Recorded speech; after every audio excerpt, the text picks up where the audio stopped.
A 22 million pound building turned 90 degrees and no one noticed. The Central Union Telephone Company operated in Indiana. In 1907, they built the headquarters in Indianapolis. The 8-story building was made of steel and bricks. It weighed 22 million pounds. It stood on the corner of Meridian and New York streets. Central Union was bought by Indiana Bell in 1929. The new owners found the headquarters too small. They chose a site for a larger structure. It was the same spot where the existing building stood.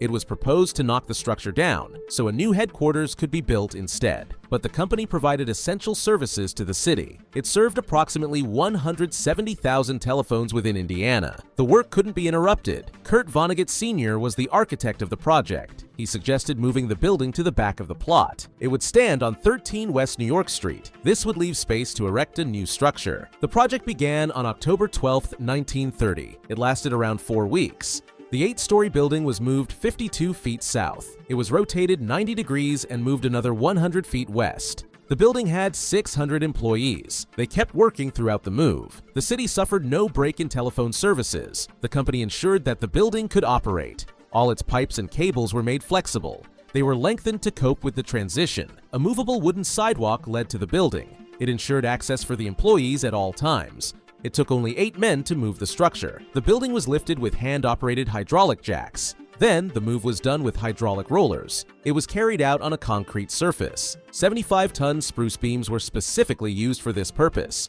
The building moved off one roller. Meanwhile, the workers positioned the next, and so on. The structure moved at a rate of 15 inches every hour.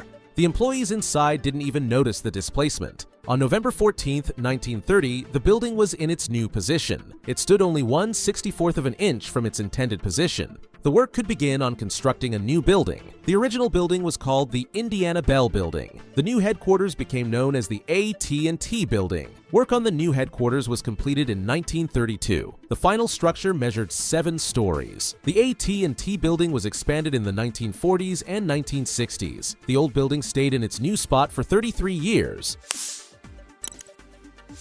But it had to make way for the new structure. The Indiana Bell Building was demolished in 1963. Today, the site houses a 22-story office complex.